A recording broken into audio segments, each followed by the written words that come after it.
61%. That is the share of Americans describing themselves as living paycheck to paycheck according to a 2020 Lending Club survey. And here is the part that should genuinely disturb you. A significant chunk of that 61% has a retirement account growing in the background, has an emergency fund sitting untouched, has a debt-to-income ratio quietly improving every single month, broken building wealth at the exact same time with zero awareness that both things are simultaneously true. That is not a contradiction. That is a design flaw in how human beings are wired to perceive financial progress. Your nervous system was built for immediate, visible, tangible feedback. Compound interest gives you none of that. Wealth in its early and middle stages is almost completely invisible. It does not show up in how your coffee tastes or how your commute feels or how you sleep at night. It shows up in a spreadsheet you probably have not opened in 6 months. And if you are waiting to feel financially ahead before you believe you are getting there, you will wait for a feeling that never comes the way you expect it to. There is a very specific type of person this video is for, not the person who is genuinely mismanaging money and needs a wake-up call. The other one, the person who is doing more right than wrong, quietly grinding, making reasonable decisions, and still carrying this persistent background anxiety that none of it is adding up. This video is for that person. Because there is a real chance the math is already working, and the only thing standing between you and that realization is knowing what quiet wealth accumulation actually looks like from the inside. Most Americans operate under a belief system about money that is completely understandable and almost entirely wrong. The belief goes like this: if you are getting richer, you will know it. The anxiety will ease. The account will look visibly different. The financial pressure that sits on your chest on Sunday nights will lift, at least a little. Wealth equals comfort. Comfort equals a feeling. And if you do not have the feeling, you do not have the wealth. This belief gets reinforced constantly. On social media, financial progress is loud and visible. The house announcement, the car upgrade, the investment account screenshot with a green arrow. The cultural shorthand for getting ahead has become almost exclusively tied to visible, external proof. So when people look at their own lives and cannot point to something dramatic, the default assumption is that nothing is happening. The strategy is not working. They are falling behind. What that assumption misses completely is that real wealth accumulation, especially in its first decade, is structurally invisible. It lives in your retirement account compounding at a rate your paycheck does not reflect. It lives in the high interest debt you paid off that stopped costing you money silently every month. It lives in the behavioral shifts you made 2 or 3 years ago that have not produced a dramatic number yet, but are building toward one. The gap between actually building wealth and feeling like you are building wealth can be 5, 7, even 10 years wide. And most people do not survive that gap psychologically. They stop. They pivot. They decide the plan is not working. And in doing so, they interrupt a process that was running exactly as it was supposed to. The Federal Reserve's Survey of Consumer Finances puts a number on this that is worth sitting with. The median net worth of American families in the 35 to 44 age bracket sits around $100,000. But the average is closer to $549,000. That gap between median and average is not a rounding error. It is the shape of how wealth actually distributes in America. A concentrated group of people accumulating dramatically while the majority feels stuck at a number that barely moved.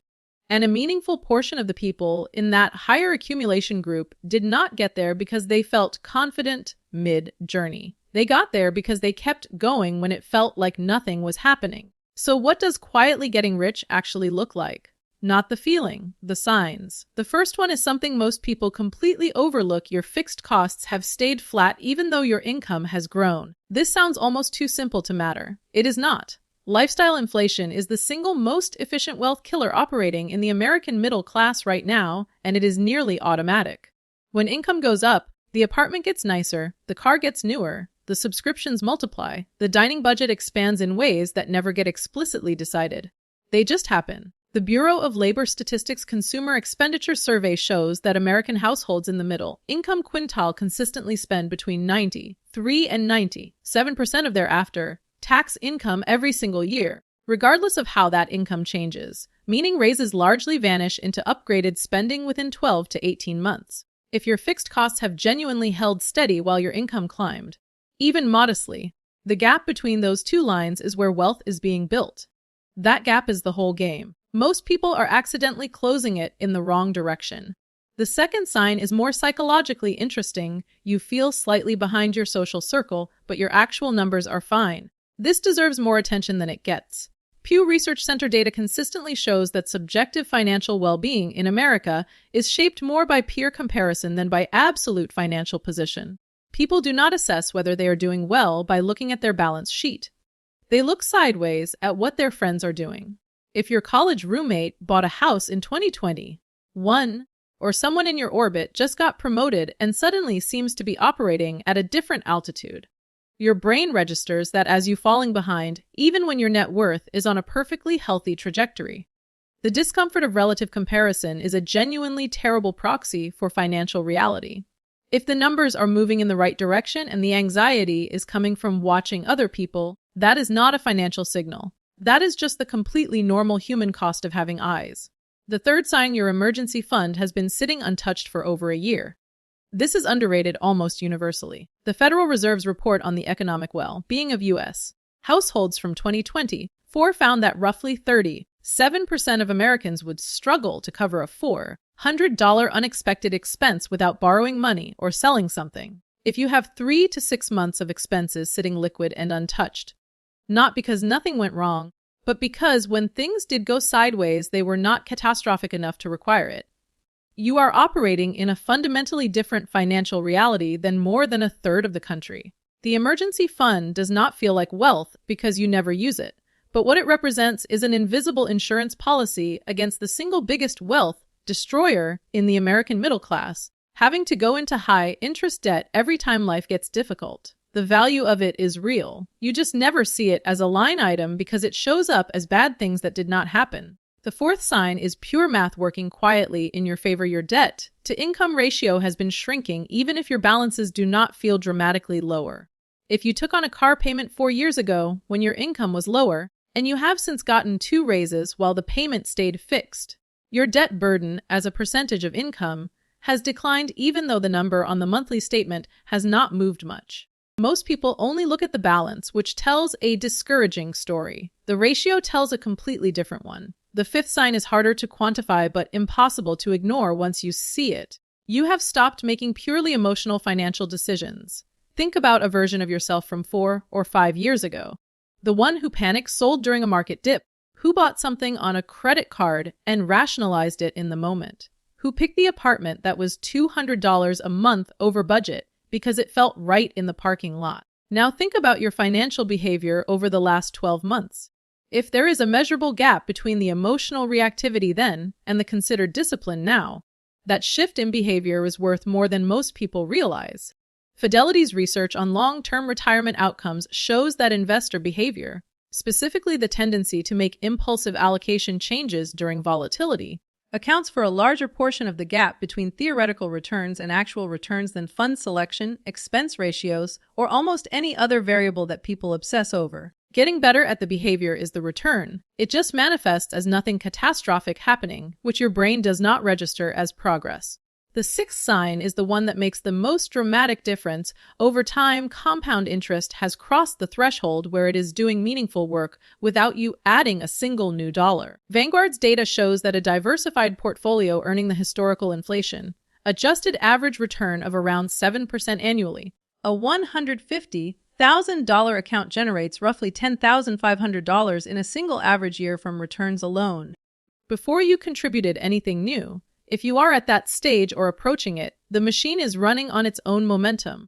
Most people cannot feel this because they are focused on the contribution they made last paycheck, a few $100s that feels small, while the compounding on every previous dollar is working silently in the background at a scale that dwarfs it. The seventh signee, you genuinely do not think about credit card interest anymore, not because you stopped tracking money, but because you stopped carrying a balance. NerdWallet's 2020 credit card analysis found that the average American household carrying revolving credit card debt pays over $1,100 per year in interest charges alone. Over $1,100 that produces nothing. No asset, no experience, no future value of any kind. Just gone. If you have gotten to a point where you pay your full statement balance every month, you have effectively given yourself a raise that appears nowhere on your pay stub. The absence of a cost is always invisible. But a recurring expense that disappears from your life is the exact same math as new income arriving. Your brain just does not treat it that way. The eighth sign sounds almost counterintuitive. You have recently said no to something you could technically afford. Think about how different that is from saying no because you cannot afford it. The ability to pass on a purchase you could make, the concert, the weekend trip, the kitchen upgrade you have been eyeing, not from financial necessity, but from a considered decision that it was not the highest use of that money right now. Urban Institute research on wealth accumulation in middle-income American households shows it is less correlated with income level than with the consistent capacity to delay or deny consumption relative to that income. That decision-making pattern, repeated across hundreds of small choices over years, is the actual mechanical process of wealth building. It feels like missing out. The math does not care how it feels. The ninth sign: your tax and insurance situations have gotten more complicated, and you have actually dealt with them. This sounds aggressively boring until you attach a dollar figure to it. The IRS's own data on unclaimed refunds and missed deductions shows Americans leave billions on the table annually through tax under-optimization. If you have started contributing to a health savings account, maximizing your 401k to capture the full employer match, or understanding the actual difference between your marginal and effective tax rate, that is structural wealth building happening in the background. It is invisible because it lives in the gap between what you paid and what you could have paid. The tax advantage contributions compounding over 30 years will quietly dwarf almost every other financial decision most people make. Nobody talks about it because there is no dramatic moment. It just steadily works. The 10th sign, and this one tends to land differently than people expect, is that your financial anxiety has changed in character rather than disappeared. It used to be about survival. Now it is about optimization. When the question shifts from "can I cover rent this month" to "am I allocating this extra $300 in the highest return direction?" something fundamental has moved. The anxiety did not go away. Financially aware people often worry about money more in certain ways. They see more clearly what is at stake, what the long-term cost of each decision actually is. But the nature of that worry is categorically different. It is the stress of someone managing something, not someone being managed by something. If your financial stress has shifted from scarcity panic to optimization friction, you have crossed a meaningful line. It just did not feel like a crossing. The 11th sign ties everything together, and it is the most uncomfortable one. You feel financially behind, but you cannot actually point to a specific bad decision you made recently. Sit with that for a second. If someone asked you to audit your last 6 months of financial behavior, genuinely audit it. Would the evidence support the feeling? Did you make genuinely poor choices, or did you make reasonable decisions that simply have not produced visible results yet? Because those are two completely different situations that require two completely different responses.